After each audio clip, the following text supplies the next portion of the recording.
Olá! Sabe, a gente se pergunta muito sobre como ensinar tecnologia para as crianças, né? E se a melhor forma de fazer isso não envolvesse tela nenhuma? Pois é, hoje a gente vai explorar uma ideia incrível sobre pensamento computacional.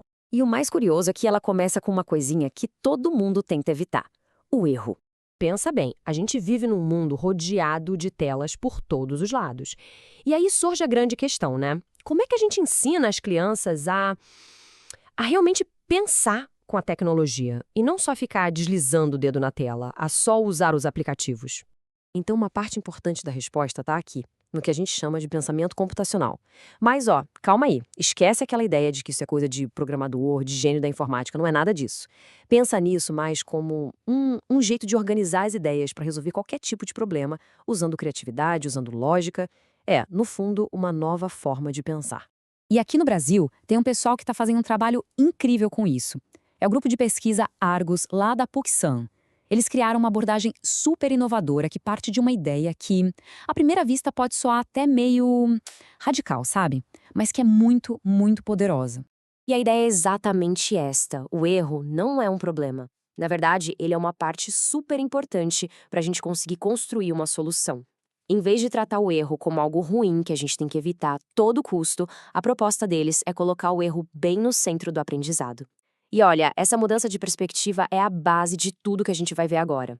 E o mais legal é que essa filosofia não fica só no papel, na teoria. Ela virou a base para criar todo um material pedagógico, sabe? Feito justamente para ensinar a criançada, desde pequena, a não ter medo de errar, a enxergar o erro como um amigo mesmo, uma chance de aprender e tentar de novo. Olha só que incrível! Essa aqui é a porta de entrada para esse universo todo. O livro O Erro é Meu Amigo. Ele pega essa ideia e transforma numa história que as crianças adoram.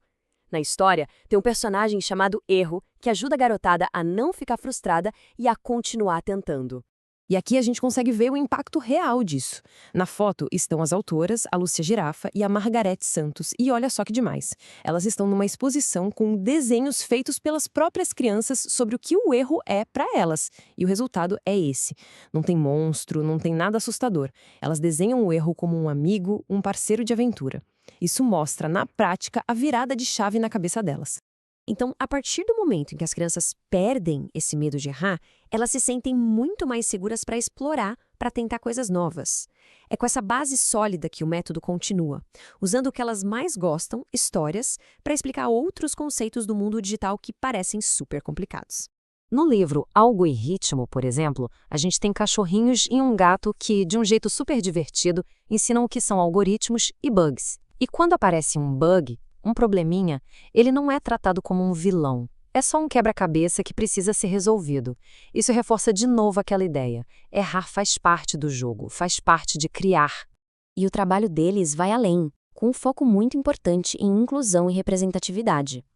Dora Programadora, por exemplo, foi criado para empoderar as meninas, em especial as meninas negras, e mostrar para elas que o lugar delas é onde elas quiserem, inclusive na tecnologia, criando, programando, inovando.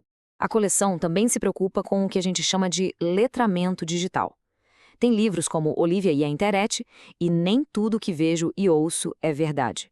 Eles são super importantes porque preparam as crianças para os desafios do mundo online, sabe? Falam sobre segurança, sobre não acreditar em tudo que se vê, o combate às fake news desde cedo. Ok, a gente viu os livros, as histórias, tudo muito legal. Mas agora se prepara porque vem a maior revelação de todas. O pulo do gato dessa metodologia toda. Grande parte desse aprendizado sobre o mundo digital acontece sem computador nenhum. A abordagem deles tem basicamente dois caminhos. O plugado, que é quando se usa computador, tablet, robô, e o desplugado, que usa o que tiver à mão, materiais concretos, jogos de tabuleiro e até o próprio corpo. Isso só reforça a ideia de que o pensamento computacional não é sobre a máquina, e sim sobre o jeito de raciocinar. E olha, é justamente nessas atividades desplugadas que a mágica acontece de verdade. É aqui que os conceitos que parecem super abstratos, como algoritmo, viram algo físico, concreto, inesquecível. É quando a lógica da programação vira uma grande brincadeira no pátio da escola. Dá uma olhada, por exemplo, no Código às Cegas. É genial. Uma criança fica com os olhos vendados, ela é o robô, a outra é a programadora, e precisa dar comandos super precisos, tipo, dá 2 passos para frente, agora vira 90 graus para a direita. qualquer erro de comunicação, o robô bate em alguma coisa. Na prática, elas estão criando e testando um algoritmo em tempo real. Outro exemplo incrível é a criança robô. Aqui a turma se transforma literalmente em robôs e programadores. Eles usam o próprio corpo para entender o que é uma sequência de comandos. Eles não estão só aprendendo sobre lógica, eles se tornam a própria lógica em movimento. É aprender fazendo, no sentido mais puro da palavra. E o mais interessante é que eles também misturam os dois mundos. Olha só o jogo da tartaruga. Primeiro, as crianças usam o aplicativo para planejar os comandos, a parte plugada. Depois, elas vão para o pátio e executam exatamente aquele código com o próprio corpo, a parte desplugada. É uma conexão perfeita entre o digital e o real, o que reforça o aprendizado de um jeito fantástico. Tudo isso é muito bonito, muito inovador, mas a gente sabe que o desafio é fazer isso funcionar na vida real, no dia a dia da sala de aula, né? Então, como é que essa inovação toda sai da teoria e vira prática de verdade? A resposta, o grande motor por trás de tudo isso, é a parceria entre a universidade e a escola.